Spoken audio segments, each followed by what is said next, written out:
दर्शक मित्रों, वैदिक ज्योतिष के अनुसार ब्रह्मांड में जिस प्रकार से प्रमुख 27 नक्षत्र है, वैसे ही प्रमुख 27 योग भी होते हैं। सूर्य और चंद्रमा की विशेष दूरियों की स्थितियों को योग कहते हैं, जिसकी जानकारी शायद ही कम लोगों को होगी।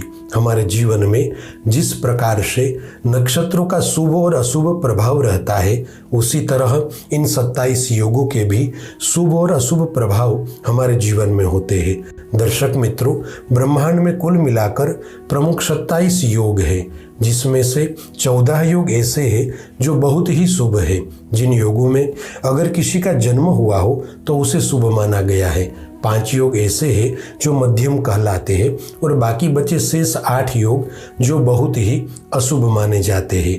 इन खराब 8 योगों में से अगर किसी भी एक योग में किसी का जन्म हो तो उसे काफ़ी सारा खामियाजा भुगतना पड़ता है।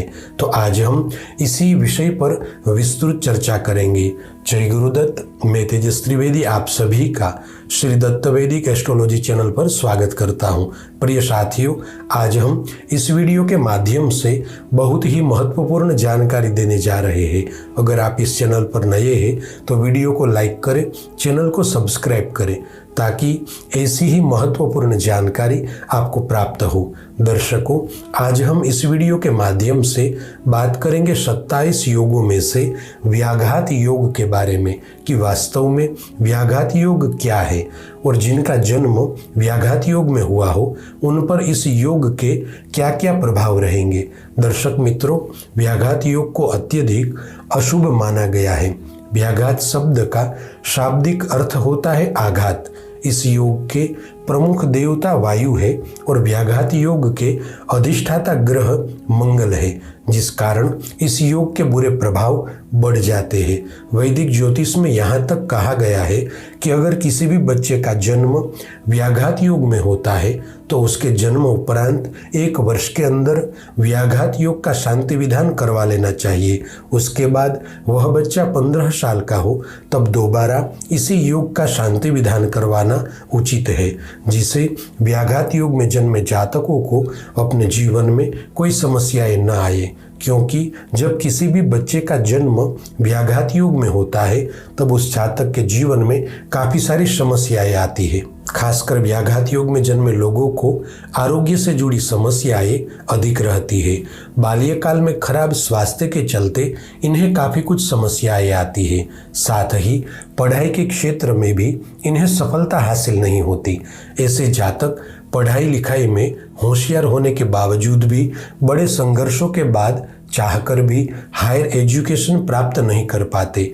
व्याघात योग में जन्मे जातक काफ़ी मेहनत करने के बाद भी अपने जीवन में आगे नहीं बढ़ पाते, क्योंकि व्याघात योग में जन्मे लोग चाहे कितनी भी मेहनत कर ले, कितनी भी कोशिश कर ले, किंतु इनकी सही चाल उल्टी पड़ती है। इसी वजह से इनकी उन्नति में रुकावटें आती है। ये मेहनत तो करते हैं किंतु इनकी मेहनत का श्रेय कोई और ले जाता है। व्याघात योग में जन्म लेने वाले जातकों को अपयश प्राप्त होता है।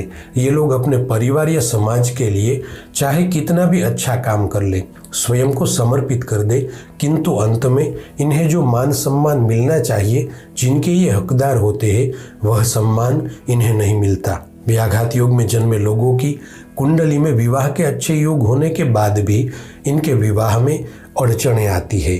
सगाई होकर टूट जाना या विवाह में देरी होती है। व्याघात योग में जन्मे लोगों को आर्थिक और मानसिक दुविधाएं अत्यधिक रहती है।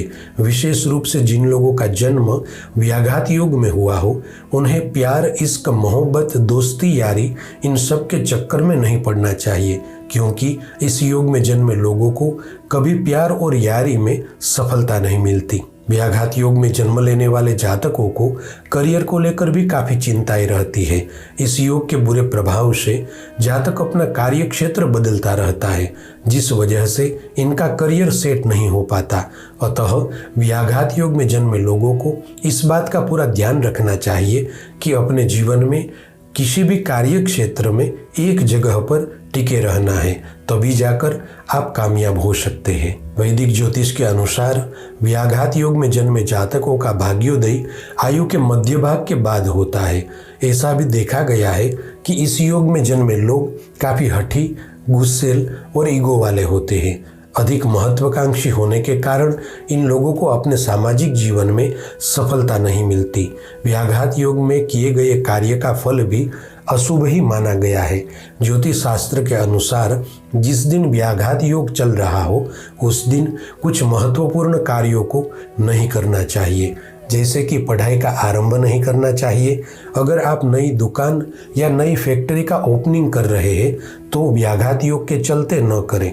अगर आप कोई ऑनलाइन एग्ज़ाम दे रहे हैं तो इस दिन नहीं देनी चाहिए। साथ ही नए व्यापार और कारोबार का आरंभ इस दिन नहीं करना चाहिए। अगर किसी कारणों से नॉर्मल डिलीवरी नहीं हो रही है और बच्चे को जन्म देने के लिए सिजेरियन करना आवश्यक हो जाता है, तब अगर व्याघात योग चल रहा हो तो सिजेरियन का समय थोड़ा आगे पीछे कर लेना उचित है, क्योंकि व्याघात योग के चलते अगर बालक का जन्म होता है तो माता और बच्चे दोनों को कष्ट होता है। साथ ही नए घर के वास्तु यज्ञ में और विवाह के मुहूर्त में भी हो सके तो व्याघात योग को त्याज्य करें। साथियों, आज के लिए बस इतना ही।